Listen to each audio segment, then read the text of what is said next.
ओ कल हमने वैशेषिक दर्शन के चतुर्थ अध्याय के द्वितीय आनिक से आरंभिक 5 सूत्रों का पाठ किया था। और जो प्रसंग चल रहा है उसमें कार्य रूप प्रकृति अर्थात जो पंच महाभूत हैं या जो द्रव्य हैं, उन द्रव्यों का जो कार्य रूप हमें दिखाई देता है उसके विषय में चर्चा की जा रही थी। और अंतिम सूत्र में योनिज और अयोनिज दो प्रकार के शरीरों के विषय में बतलाया गया था। शिष्य अब जिज्ञासा करता है, योनिज शरीर स्पष्ट देखने में आते हैं, पर अयोनिज शरीरों के होने में क्या प्रमाण है? आचार्य सूत्रकार इसकी सिद्धि के लिए 4 सूत्र देते हैं।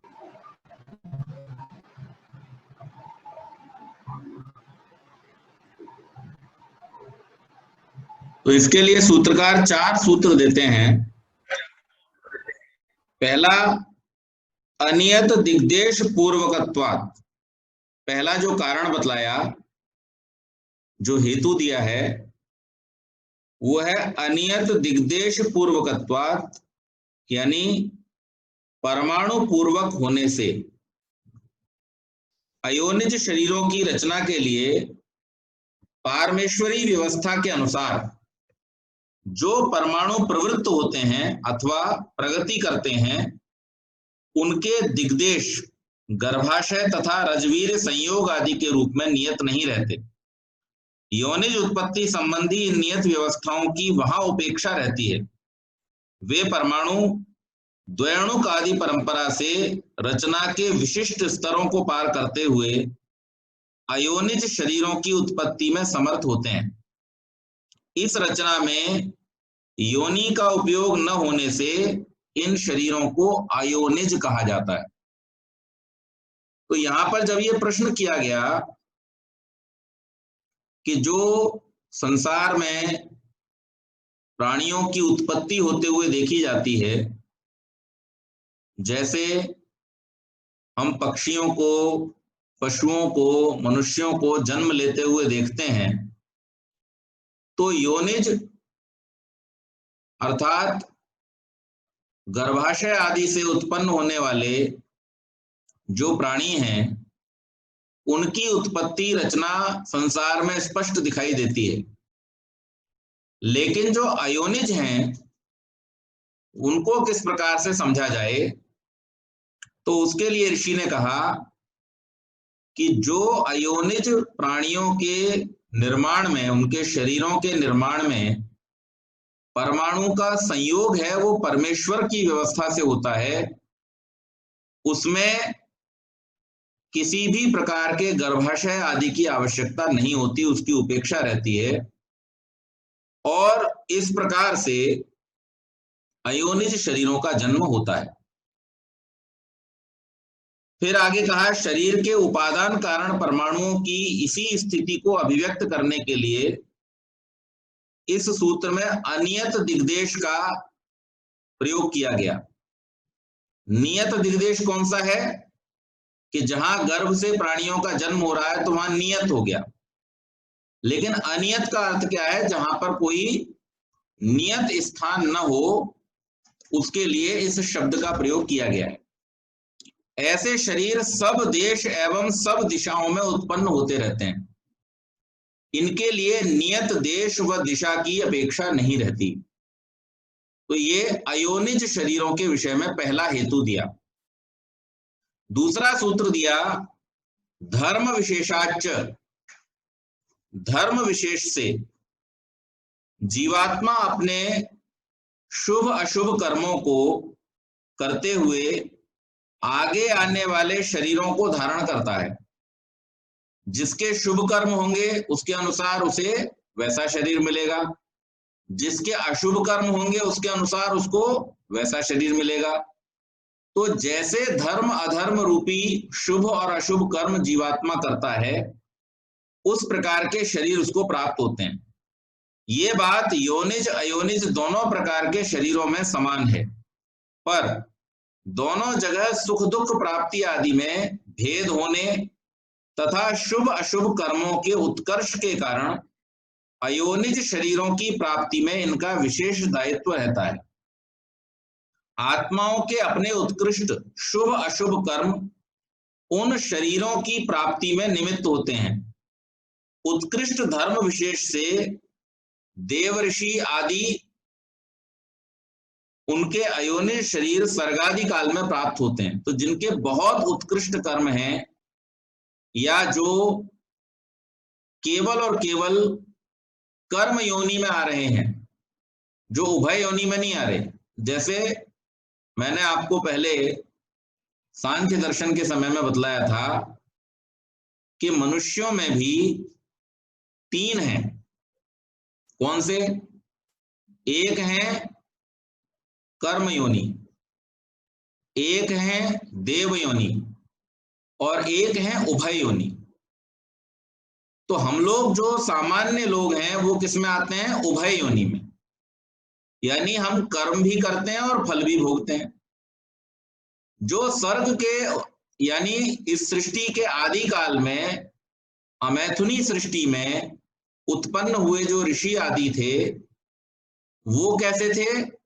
वो कर्म योनि, वो कुछ भोगने के लिए नहीं आए थे, कुछ कर्म करके और फिर चले गए मुक्ति में। और तीसरे कौन है? देव योनि, जिनके बहुत सारे पुण्य पहले से अर्जित हैं, पुण्य भोगने बाकी हैं, तो वो देव योनि में आकर के केवल और केवल सुख लोकों में सुखों को भोगते हैं, उनके जीवन में दुख का लेश मात्र भी नहीं होता। तो वो देव योनि, जिसको हम कल्पना, जिसको हम स्वर्ग के रूप में कहते हैं, कि एक ऐसा स्थान जहां पर सुख और सुख विशेष के ही साधन है, जहां पर नाम मात्र को भी दुख नहीं है, वो स्वर्ग। वो कौन से लोग होते हैं? वहां पर देव रहते हैं, जो देव कोटि के आत्मा है। आगे, तथा उत्कृष्ट अधर्म से दंश मशक आदि के शरीर सभी कालों में प्राप्त होते हैं। आत्माओं के अनंत कर्मों का विधान लेखा जोखा परमात्मा के अधीन रहता है। उसकी व्यवस्थाओं के अनुसार समस्त प्राकृतिक क्रियाकलाप चलते रहते हैं। अशरीर अवस्था में स्वयं आत्मा इसके लिए प्रयत्नशील रहते हो ऐसी संभावना कम है। आत्मा के स्वरूप से सकल प्रयत्न व भोग आदि उसकी सशरीर अवस्था में संभव हो पाते हैं। तो जो भी आत्माएं हैं, उन आत्माओं को कहाँ जन्म मिलेगा, उनके कैसे कर्म हैं और उन कर्मों के अनुसार उनकी कैसी व्यवस्था होगी, ये सब विधान परमात्मा करता है। ऐसा नहीं है कि जीवात्मा स्वयं अपने अपने टिकट ले लेते हो कहीं से कि हमें इधर जाना है, हमें उधर जाना है, और अपनी चॉइस से जहां की यात्रा करनी है वहां चल पड़े। ऐसा नहीं है। ये विधान किसके पास में है? केवल और केवल परमात्मा के पास में ही ये विधान है। इसमें जीवों की कोई चॉइस काम नहीं करती। उनके जैसे कर्म होते हैं, उन कर्मों के अनुसार परमात्मा उनको भिन्न भिन्न शरीरों में भेजता है।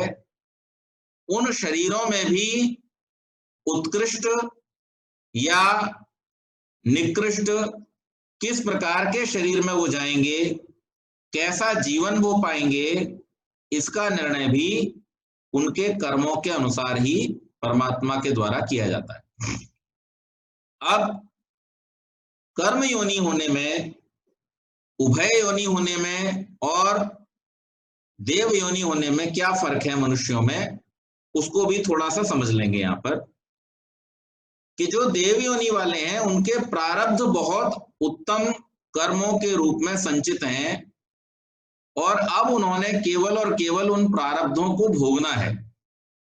तो इसलिए वो उन सुख लोकों में आनंद पूर्वक रहते हैं, जहां पर किसी भी प्रकार का कोई कष्ट नहीं है। जब उनके भोग पूरे हो जाते हैं, तब वो वर्षा आदि के माध्यम से पुनः पृथ्वी पर वापस आकर के और जन्म लेते हैं। इसका विशेष व्याख्यान जो है वो मेरा मृत्यु के उस पार व्याख्यान आप सुन सकते हैं यूट्यूब चैनल पर। उसमें आपको डिटेल मिल जाएगा कि जीवन के बाद मृत्यु और मृत्यु के बाद की व्यवस्था जन्म आदि की किस प्रकार से रहती है, ये आप समझ सकते हैं।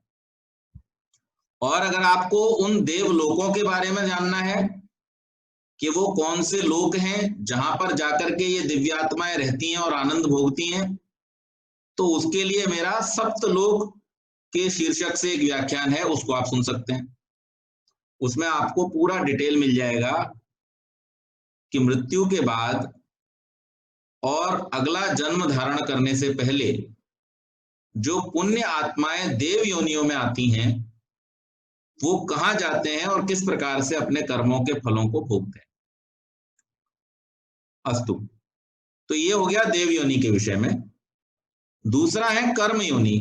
तो सृष्टि के आदि में वे पुण्यात्माएं जिन्होंने मुक्ति के लिए प्रयत्न किया और मुक्ति के लिए उनके प्रयत्न में कुछ और करना शेष रह गया थोड़ा बहुत, तो उतना करने मात्र के लिए वो जन्म धारण करते हैं सृष्टि के आदि में और अपना कर्म करके वो चले जाते हैं। उसमें दो प्रकार हो जाते हैं, जो उस समय सृष्टि को ही चयन कर लेते हैं और परमात्मा का मार्ग छोड़ करके भोग के मार्ग पर लग जाते हैं, वो फिर यहां रह जाते हैं और फिर उनको जन्म जन्मांतर के बंधनों में पड़ना पड़ता है। लेकिन जो उस समय में भी वही सावधानी जो वो पहले से रखते चले आए हैं, उसी सावधानी को रखते हुए जो उन कर्मों को जिनके लिए उनका जन्म हुआ है करके निकल जाते हैं, वो फिर से मुक्ति की अवस्था में, आनंद की अवस्था में पहुंच जाते हैं। तो उन शरीरों को कर्म योनि कहा गया है, क्योंकि उनको वहां पर कुछ भोगना नहीं है, वो केवल मात्र एक उद्देश्य विशेष से आए हैं और वो पूरा करके वो चले जाते हैं। और तीसरे हैं उभय योनि, जिनमें कर्म भी है और भोग भी है। तो जो साधारण लोग हैं, बाकी दुनिया के सब, राजा से लेकर के और भिखारी तक, ये सब उभय योनियां हैं। ये सब भोगने के लिए, राजा को भी रोग होता है, भिखारी को भी रोग होता है, राजा को भी सुख दुख होता है, भिखारी को भी सुख दुख होता है। तो ये सारे के सारे जो हैं फिर अपने अपने थोड़े बहुत कर्मों के जो अंतर हैं उसके अनुसार किसी को संपत्ति, किसी को विपत्ति आदि प्राप्त होते हैं। तो इस प्रकार से ये तीन प्रकार के मनुष्य शरीर होते हैं जो यहाँ पर हमने जाना। और इन शरीरों की प्राप्ति कैसे होती है? धर्म विशेषाच, ऋषि यहाँ पर कह रहे हैं कि अपने अपने विशिष्ट कर्मों के आधार पर ही आत्मा को नाना प्रकार के शरीर प्राप्त होते हैं। अब ये तो तीन शरीर जो हमने बतलाए वो मनुष्यों में बतलाए, इसके अतिरिक्त और बहुत सारे जितने भी प्राणी संसार में हमें कीट पतंग छोटे मोटे दिखाई देते हैं, वो सारे के सारे भी अपने अपने कर्मों की व्यवस्था के अनुसार ही जन्म लेते हैं। इसके अलावा जितनी भी वृक्ष वनस्पतियां हमको दिखाई देती हैं, वो सब भी क्या है? उन सब के अंदर भी जीव हैं और वे सब भी अपने कर्मों के अनुसार ही इन शरीरों को धारण करते हैं। तो ये यहां पर दूसरा हेतु दिया गया शरीर के अयोनिज होने में। तीसरा हेतु दिया समाख्या भावाच। समाख्या मतलब संज्ञा, यानी किसी का नाम, नाउन। नाम के होने से तो यह आशंका सामने आती है कि सर्गादि काल में जब देवऋषि आदि को अयोनिज शरीर प्राप्त हुए, उनके माता पिता के अभाव में उनके नाम किसने रखे? तो सामान्य रूप से यह सवाल हमारे मन में आएगा कि जब उनको माता पिता के द्वारा जन्म नहीं मिला, वो तो खोल में से निकले। अब जब खोल में से निकले तो उनका नाम किसने रखा? तो यहां पर उसका समाधान करते हुए ऋषि कहते हैं, सर्गादि काल में अन्य पदार्थों के नाम वेदादि माध्यम से परमात्मा ने जैसे बोधित कराए, इसी प्रकार से उन ऋषियों के नाम भी परमात्मा ने ही बोधित कराए। अब ये वेद के अंदर जो मंत्र हैं, मंत्रों के अंदर जो शब्द हैं और शब्दों के अंदर जो उनके पदार्थों से जुड़े हुए यौगिक अर्थ हैं, रूढ़ अर्थ नहीं है वहां पे, यौगिक अर्थ हैं।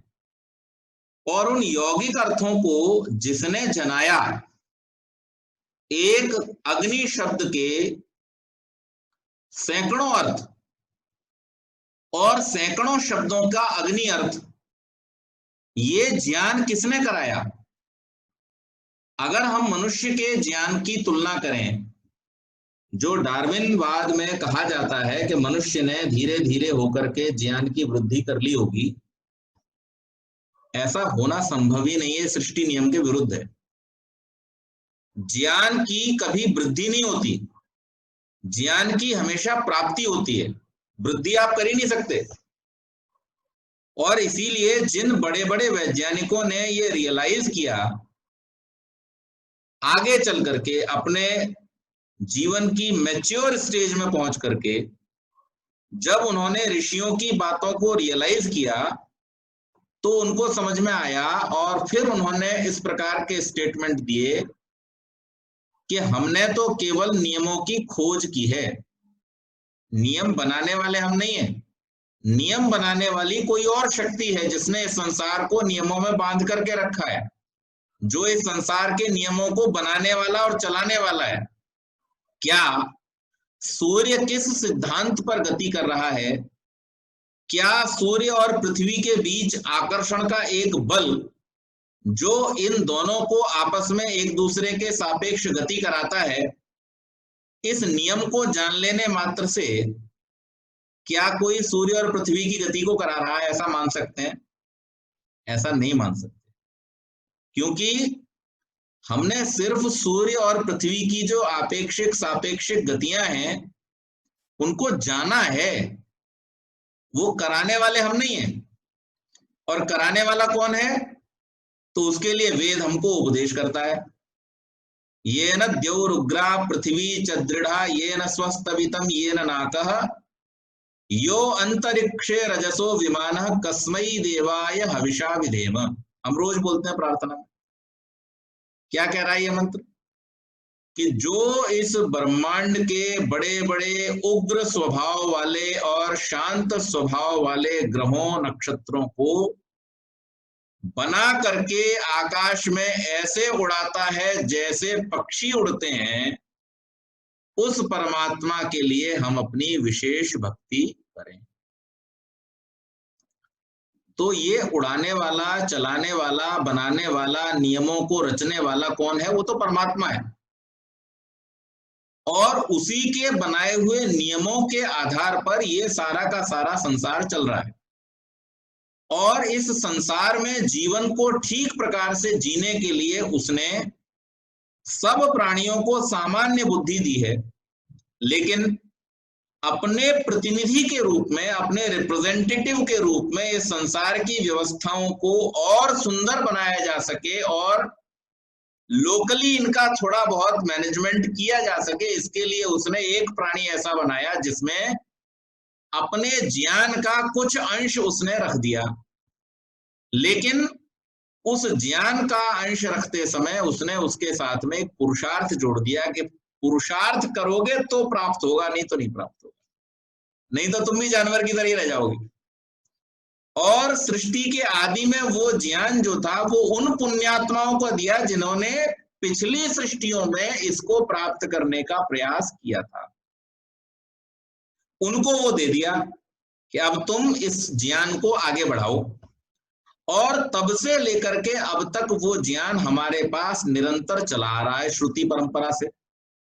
तो इस ज्ञान को जिसने दिया, इतने बड़े बड़े मंत्र और मंत्रों के अंदर एक एक सृष्टि के पदार्थ की यौगिक व्याख्या करने वाले शब्द जिसने दिए, क्या उसके पास में 4 नाम देने के लिए शब्दों का अभाव था? नहीं। तो जिसने इतने शब्दों का निर्माण किया, उसी ने उन 4 ऋषियों को, जिन्होंने सृष्टि के आदि में वेद का ज्ञान प्राप्त किया, उसने उनको नाम भी दिए। उन 4 को ही नहीं, उस समय में सर्ग के आदि काल में जितने भी दिव्यात्मा जन्म लिए थे, उन सब अमैथुनी सृष्टि से जनित ऋषियों को और देवताओं को नाम किसने दिए? उस परमात्मा ने ही उनको नामकरण किया, उनके हृदय में उनके नामों का उपदेश किया। सर्गादि काल में अन्य पदार्थों के नाम वेदादि माध्यम से परमात्मा ने जैसे बोधित किए, ऐसे ही माता पिता के बिना अयोनिज शरीर प्राप्त करने वाले देव ऋषि आदि के व्यक्तिगत नामों का निर्देश परमात्मा की आंतरिक प्रेरणा से किया गया। अग्नि, वायु, आदित्य, अंगिरा, स्वयंभू, मनु, ब्रह्मा आदि ऐसे ही नाम हैं जो परमात्मा की प्रेरणा से आए। माता पिता के बिना उन व्यक्तियों के इन नामों का उपलब्ध होना यह प्रमाणित करता है कि व्यक्तियों के शरीर माता पिता के बिना उत्पन्न होने के कारण अयोनिज थे। सर्गादि काल में परमात्मा की प्रेरणा से नाम संकेत किए गए, ये यहां पर स्पष्ट किया गया। इसी के लिए फिर और चौथा एक हेतु दिया, संज्ञाया आदित्वात्, संज्ञा नाम के पहले होने के कारण माता पिता बनने से पहले उन व्यक्तियों के अपने अपने नाम थे। जब उनके नाम माता पिता के बिना हो सके तब उनके शरीर माता पिता के बिना होने के कारण अयोनिज थे, इसमें कोई संदेह नहीं है। तो ये प्रश्न जो है, उस प्रश्न का समाधान हमें केवल और केवल वेद में मिलता है। संसार के किसी भी ग्रंथ ने आज तक इस बात को स्पष्ट नहीं कर पाया। स्पष्ट करने की तो बात छोड़िए, वो इस थ्योरी के आसपास भी कहीं नहीं पहुंच पाए कि इस संसार का आरंभ कहां से हुआ, कैसे हुआ, किसने किया, और कौन सी वो शक्ति है जो इसका विधिवत संचालन करती है, इस संसार के नियम क्या हैं, और उन नियमों के अंतर्गत हम किस प्रकार से अपने जीवन को जीते हैं या अन्य प्राणियों का जीवन किस प्रकार से चलता है। मुझे कई बार ऐसे बहुत सारे लोग अन्य अन्य सभाओं में मिल जाते हैं जो जब हम ये व्याख्यान दे रहे होते हैं कि ईश्वर की प्रेरणा से वेदों की रचना हुई, ये मानवकृत नहीं है, ये केवल और केवल ईश्वर प्रेरित ही हैं, तो वहां पर वो प्रश्न खड़ा करते हैं। वो कहते हैं साहब ऐसा आप कैसे कह सकते हो, आप तो मनुष्यों के पुरुषार्थ को व्यर्थ ठहरा रहे हो कि वही ऋषियों ने बड़ी मेहनत करके। तो वहां प्रश्न ये उठता है पहले तो कि मेहनत क्यों, मेहनत कैसे, और मेहनत का कुछ कारण होता है, वो कारण कहां से आया। इस पूरे संसार को देख करके जितनी भी चीजें संसार में दिखाई दे रही हैं, सूर्य चंद्र आदि से लेकर के, ग्रह नक्षत्रों से लेकर के, पृथ्वी पर जितने पदार्थ पाए जाते हैं उन सब को लेकर के, जितने मनुष्य हैं, जितने पशु पक्षी हैं, उन सब को देख करके क्या आपके मन में एक शब्द का जन्म हो सकता है जिसका नाम है सत्य, जिसका नाम है अहिंसा, जिसका नाम है धर्म। इन शब्दों का जन्म कहां से हुआ, ये तो दिखाई देते नहीं। आत्मा, मन, बुद्धि, इन शब्दों का जन्म कहां से हुआ, इनका कॉन्सेप्ट कहां से आया, ये तो दिखाई देने वाले पदार्थ ही नहीं है। जब ये दिखाई देने वाले पदार्थ ही नहीं है तो इनका कॉन्सेप्ट कभी भी संसार को देख करके आ ही नहीं सकता। दूसरी बात आपको ये मानने में बड़ी दिक्कत हो रही है कि परमात्मा ने मनुष्यों को वेद का ज्ञान कैसे दिया। तो मुझे फिर मेरे भाई ये बतलाओ कि बया चिड़िया को घोंसला बनाना किसने सिखाया, कौन से ट्रेनिंग सेंटर में जाके वो सीख करके आई, किस ट्रेनिंग सेंटर में जाके सीखा। मछली को तैरना कौन से ट्रेनिंग सेंटर में, स्विमिंग पूल में सिखाया गया। ये सारे के सारे पशु पक्षी जितने जितने अपने जीवन के कार्यों को करते हैं, इनको उड़ना किसने सिखाया, चलना किसने सिखाया, बोलना किसने सिखाया, अपने अपने सब कार्यों को करना किसने सिखाया, भोजन की पहचान किसने कराई। हर पक्षी जानता है कि मुझे क्या खाना है, हर पशु जानता है कि मुझे क्या खाना है। ये ज्ञान कहां से आया। आप आदमी के बच्चे को छोड़ दो, उसको पता चलेगा क्या खाना है क्या नहीं खाना है। हम तो देखते हैं बड़े बड़े पढ़े लिखे लोगों को नहीं पता क्या खाना है क्या नहीं खाना है। ऐसी चीजें खाते हैं जिनके ऊपर लिख के दे दिया है कुछ मनुष्यों ने कि इंजूरियस टू हेल्थ, फिर भी पीते हैं, फिर भी खाते हैं। तो पढ़े लिखों को भी समझ में नहीं आ रहा कि क्या खाना है, तो फिर सृष्टि के आदि में इन सारे पशु पक्षियों को ये जानकारी, ये ज्ञान अपने जीवन को चलाने के लिए किसको मांस खाना है, किसको घास खानी है, ये ज्ञान किसने दे दिया इनको? तो जो इन पशु पक्षियों के अंदर इस ज्ञान को दे सकता है, वो मनुष्यों के अंदर ज्ञान को क्यों नहीं दे सकता? इस बात को मानने में क्या तकलीफ है आपको? तो वहां पर फिर उनको शांति होती है कि हाँ, अगर ऐसा है तो फिर तो दे सकता है। खैर, ये केवल कुतर्क होते हैं, इनमें कोई वास्तविकता नहीं होती, और इसीलिए ये कहीं भी स्टैंड नहीं कर पाते, क्योंकि वेद जो है वो ईश्वरीय ज्ञान है, इसमें किसी प्रकार का कोई संदेह किसी को भी नहीं हो सकता, क्योंकि मनुष्य की कल्पना से बहुत आगे का ज्ञान है। मनुष्य तो अभी वहां तक पहुंचा ही नहीं है जिस ज्ञान को वेदों में आज से लाखों करोड़ों वर्ष पहले सृष्टि के आदि में ऋषियों ने दे दिया। दूसरी बात, सृष्टि की उत्पत्ति के विषय में जिन नियमों की चर्चा आज के वैज्ञानिक करते हैं, आप लोगों ने अगर थोड़े दिन पहले, ये कुछ वर्ष पहले की बात है, जब दुनिया के सबसे बड़े आधुनिक वैज्ञानिक कहे जाने वाले स्टीफन हॉकिंस जिंदा थे, ये उस समय की बात है, और उस समय में उन्होंने ब्लैक होल की थ्योरी दी थी। जब उन्होंने ब्लैक होल की थ्योरी दी तो उस समय में हमारे यहां से एक और वैज्ञानिक थे, अग्निव्रत नैष्ठिक जी।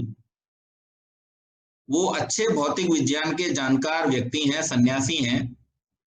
उस समय वो आचार्य होते थे, तब तक शायद उन्होंने सन्यास नहीं लिया था। तो उन्होंने यहां से पत्राचार शुरू किया और उनको प्रमाण सहित इस बात को स्पष्ट किया कि आपकी ये जो ब्लैक होल की थ्योरी है ये गलत है। और फिर कुछ प्रश्न उन्होंने वेद से भेजे उनको। उन प्रश्नों को जब उनके पास भेजा गया तो स्टीफन हॉकिंस ने स्टेटमेंट देकर के इस बात की माफी मांगी और इस बात को स्वीकार किया कि there is nothing like black hole, this was a wrong theory.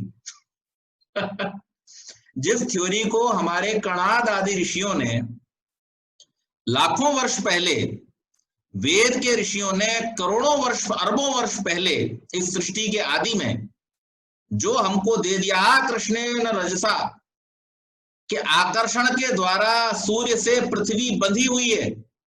अब ये गुरुत्वाकर्षण की थ्योरी तो ऋग्वेद में मिल जाती है हमको। तो कौन न्यूटन और कौन आइंस्टाइन? आज से 100 साल पहले के लोग। 1 अरब 96 करोड़ वर्ष हो गए वेदों को, जिसमें ये थ्योरी क्लियरली मेंशन है। मैंने आपको पहले भी बतलाया था कि किसी वृत्त में 360 अंश का ही कोण क्यों होता है। 360 से ज्यादा हिस्से भी किए जा सकते थे पर नहीं किए जाते। 360 डिग्री ही क्यों स्वीकार कर लिया गया, इससे आगे क्यों नहीं गए? उसका कारण भी वेद में मिलता है। 12 महीने ही क्यों हो, इसका कारण वेद में मिलता है। हमारे जो ग्रहण है, सूर्य ग्रहण और चंद्र ग्रहण का क्या विज्ञान है, ये पूरा का पूरा डिटेल हमें वेदों से मिल जाता है। तो इनमें से कोई भी एक ऐसी घटना संसार में प्राकृतिक रूप से होने वाली ऐसी कोई घटनाएं नहीं है जिनका ज्ञान हमें वेदों से प्राप्त नहीं होता। लेकिन दुर्भाग्य के कारण से, इन ग्रंथों के न पढ़ने के कारण से, अब ये जो वैशेषिक दर्शन में पढ़ रहा हूं, ये भी आज से हजारों वर्ष पुरानी रचना है, आज की रचना नहीं है।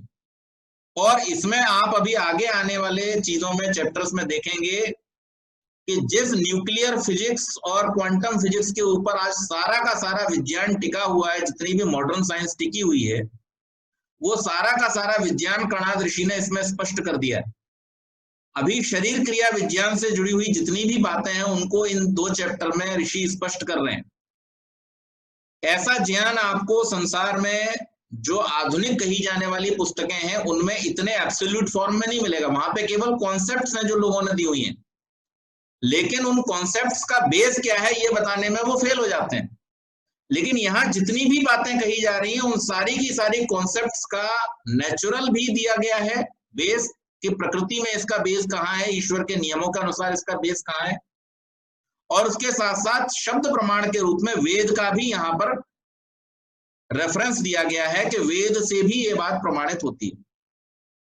तो जो सृष्टि नियम के अनुकूल है, जो ईश्वर नियम के अनुकूल है, जो वेद के अनुकूल है, और अपनी जो प्रिजुडिसेस फ्री से हमारी जो बुद्धि है, इंटेलेक्ट है, जिसमें कोई पूर्वाग्रह नहीं है, वो बुद्धि भी उस बात को सरलता से स्वीकार कर लेती है। तो ऐसे किसी भी सिद्धांत को हम सही माने, या किसी ने कुछ सोच लिया और सोच करके कुछ भी कॉन्सेप्ट दे दिया और केवल इसलिए कि वो अंग्रेज था और अंग्रेजों का दुनिया में राज था, इसलिए हम उस कॉन्सेप्ट को माने, तो वास्तव में वो सारे के सारे कॉन्सेप्ट जो अहंकारवश दिए गए या अपनी मनमानी ढंग से दिए गए, वो धीरे धीरे सब फेल हो गए। लेकिन वेदों के कॉन्सेप्ट ऐसे हैं जो लाखों वर्षों से एज इट इज यूनिवर्सल अपने सिद्धांतों को लेकर के खड़े हुए, जिनमें किसी प्रकार का परिवर्तन करने की कोई आवश्यकता आज तक नहीं पड़ी। तो यहां पर यही बात कह रहे हैं कि संज्ञाया आदित्वात्, कि ये जो संज्ञा है, ये जो नाम है, ये नाम इनके होना ही इस बात को प्रमाणित करता है कि ये अयोनिज थे, क्योंकि जब माता पिता थे नहीं तो इनको नाम किसने दिया? तो ये अयोनिज होने के कारण इनके नाम थे, और इसमें किसी प्रकार का कोई संदेह नहीं है। आगे और आगे बढ़ाते हुए इस बात को कहते हैं संत्यो निजाह, संति हैं अथवा होते हैं अयोनिजाह, अयोनिज देह। तो यहां पर ये स्पष्ट हुआ कि संति माने होते हैं अयोनिजाह, अयोनिज देह होते हैं। इन हेतुओं के आधार पर यह निर्बाध रूप से प्रमाणित हो जाता है कि अयोनिज शरीर होते हैं। सब प्रकार के शरीरों का विवरण इन सूत्रों में दे दिया गया है। ये शरीर आत्माओं के सुख दुख आदि भोगों के आयतन तथा विविध चेष्टा एवं इंद्रियों के आश्रय माने गए हैं। आत्माओं को ऐहिक सुख दुख आदि की प्राप्ति शरीरों के बिना नहीं हो सकती।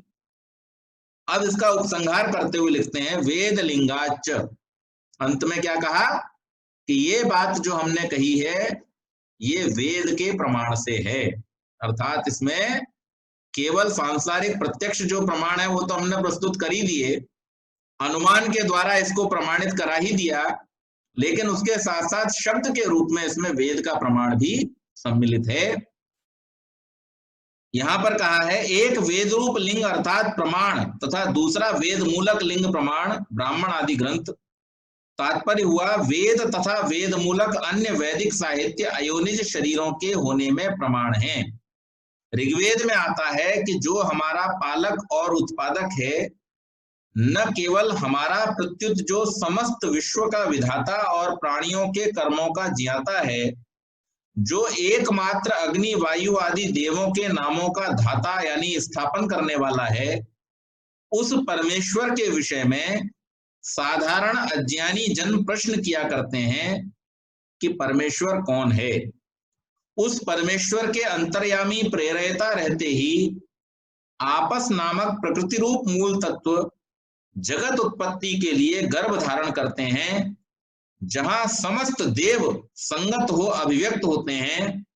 उस परमेश्वर के अंतर्गत यह समस्त विश्व अर्पित है, विद्यमान रहता है। इसी आधार पर यहां इस बात की सिद्धि होती है कि शरीर योनिज और अयोनिज दोनों प्रकार के होते हैं, और योनिज शरीरों का निर्माण जहां परमात्मा की व्यवस्था में हमें दिखाई देता है, अयोनिज शरीरों का निर्माण भी परमात्मा की ही व्यवस्था से होता है। यहां पर एक और बात समझ लेना आवश्यक है कि जो लोग इस बात को मानने को तैयार नहीं होते या जिनके मन में कहीं पर संशय रहता है इस बात का कि अयोनिज शरीरों का निर्माण कैसे हो सकता है, उनको सबसे पहले ये कॉन्सेप्ट समझना होगा कि योनिज शरीरों का निर्माण कैसे होता है। जब तक आपको शरीर के निर्माण की प्रक्रिया ही समझ ना आएगी, तब तक आप इन शरीरों के जन्मों की प्रक्रिया को भी नहीं समझ सकते। तो योनिज शरीरों का जन्म कैसे होता है? अब मान लीजिए ये प्रश्न किया जाए कि मनुष्य के बच्चे का जन्म कैसे होता है, या पशु पक्षियों के बच्चों का जन्म कैसे होता है, तो वहां पर हम देखते हैं कि अन्न से रस, रस से रक्त, रक्त से मांस, मांस से मज्जा, मज्जा से अस्थि, अस्थि से वीर्य। उस वीर्य के द्वारा क्या होता है वीर्य का जब स्थापन किया जाता है और वीर्य और रज का जब संयोग होता है, शुक्राणु और अंडाणु का जब संयोग होता है, उस समय में उसमें क्या होता है, जीव का प्रवेश होता है। और जिस शुक्राणु में जीव का प्रवेश होता है केवल वही भ्रूण के रूप में परिवर्तित होता है। अब यहां पर हमें एक बात समझ में आई कि वीर्य का होना, शुक्राणु और अंडाणु का होना एक बात है और आत्मा का प्रवेश करना दूसरी बात है। शुक्राणु और अंडाणु फिजिकल हैं और आत्मा जो है वो क्या है, अभौतिक है, नॉन फिजिकल है। और नॉन फिजिकल होना और उसका उन शुक्राणु और अंडाणु के साथ में संयोग होना, ये पूरी तरह से अगर किसी के हाथ में है तो वो केवल और केवल परमात्मा के हाथ में। तो जो परमात्मा गर्भ के अंदर जिस शुक्राणु में संयोग करना है या जिस शुक्राणु में संयोग नहीं करना है उसका निर्धारण करता है केवल मात्र किन पदार्थों से, जो अन्न के द्वारा आपके शरीर में निर्मित हुए हैं। किसकी व्यवस्था से? आज तक संसार का कोई भी वैज्ञानिक इस बात को स्पष्ट नहीं कर सका, स्पष्ट करना छोड़िए समझ भी नहीं सका कि हम जो अन्न ग्रहण करते हैं उस अन्न से रक्त से वीर्य का निर्माण कैसे होता है, कौन सी प्रक्रिया हमारे शरीर के अंदर है जिसके द्वारा इन पदार्थों का निर्माण होता है। वो केवल इसका एनालिसिस करके इसका केमिकल कंपोजिशन तो बता सकते हैं, प्रोसेस क्या है किसी को पता नहीं। वो प्रोसेस केवल परमात्मा को ही पता है। और उसी परमात्मा की व्यवस्था से देवलोकों से वर्षा के जल के साथ में उतरने वाली जो आत्माएं हैं, वो आत्माएं कब अन्न के दानों में, फलों में प्रवेश कर जाती हैं या सीधे सीधे वायु के माध्यम से प्राण के द्वारा मनुष्य के शरीर के अंदर चली जाती हैं और जाकर के वो वीर्य में स्थापित हो जाती हैं और फिर वीर्य में स्थापित होकर के वो जन्म लेती हैं, इस पूरी की पूरी व्यवस्था का लेखा जोखा केवल और केवल परमात्मा के ही पास है। तो इसका मतलब ये हुआ कि पता तो हमें योनिज शरीरों के बारे में भी कुछ नहीं है, लेकिन हम सिर्फ इतना कहते रहते हैं, ढोल पीटते रहते हैं कि अयोनिज कैसे हुए, अयोनिज के, अच्छा योनिज के ही बता दो कैसे हुए, तो पता है इसके बारे में भी कुछ नहीं है। मतलब रफाइल 540 का आएगा कि 526 का आएगा, पता हमें भी कुछ नहीं है, लेकिन 36 रफाइल क्यों खरीदे, 126 क्यों नहीं खरीदे, इस पर हम क्वेश्चन उठाते हैं। तो ऐसी जो बातें हैं इनका ऋषि विरोध करते हैं और वो कहते हैं कि परमात्मा ही इस संसार का संचालन करने वाला है।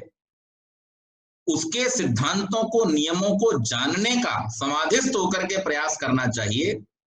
व्यर्थ में विवादों में पड़ करके अपना न समय व्यर्थ करना चाहिए, न अपनी ऊर्जा व्यर्थ करनी चाहिए और उसके नियमों को स्वीकार करते हुए इस संसार में नियम पूर्वक रहने का प्रयास करना चाहिए। तो आज की हम चर्चा को इस चौथे अध्याय के साथ में ही समाप्त करते हैं। ये चौथा अध्याय का द्वितीय आह्निक भी समाप्त होता है, चौथा अध्याय भी समाप्त होता है और कल से 5वां अध्याय आरंभ किया जाएगा।